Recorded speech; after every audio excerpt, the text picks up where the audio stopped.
গুমের শিকার ব্যক্তির জন্য অপেক্ষা মৃত্যু যন্ত্রণার চেয়েও বেশি ভয়াবহ।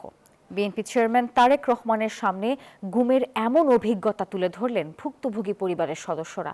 শনিবার রাজধানীর চীন মৈত্রী সম্মেলন কেন্দ্রে মত বিনিময় সভায় এসব কথা বলেছেন তারা।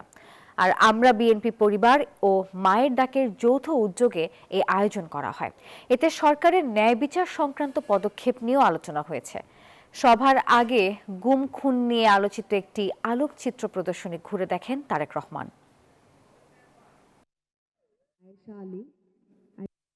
আমার বাবাকে যখন গুম করা হয় তখন আমার বয়স ছিল 2 মাস, এখন আমার বয়স 13 বছর। এক যুগের অধিক সময় ধরে বাবার অপেক্ষায় বসে আছি, কিন্তু বাবার মুখটা দেখতে পারিনি। কিন্তু 2014 সালের 18 জানুয়ারি আমার বাবাকে নৃশংসভাবে হত্যা করা হয়। আপনারা দেখতেই পাচ্ছেন কিভাবে মারছে ওরা। আমার বাবার কি অপরাধ ছিল? আমার বাবাকে যখন নিয়ে যায় তখন আমার 3 বছর বয়স ছিল। আমি তখন তাদের মানেটাও বুঝতাম না। আমি যদি তখন জানতাম আমি আমার বাবাকে হারিয়ে ফেলবো। নিজের ভিতরে বয়ে বেড়ানো যে কি কষ্ট, কি যন্ত্রণা,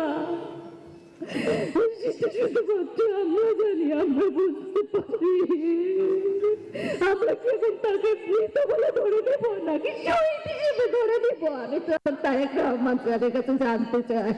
আমি রাগ করলে বলতো বাবার চোখের মনে নয়,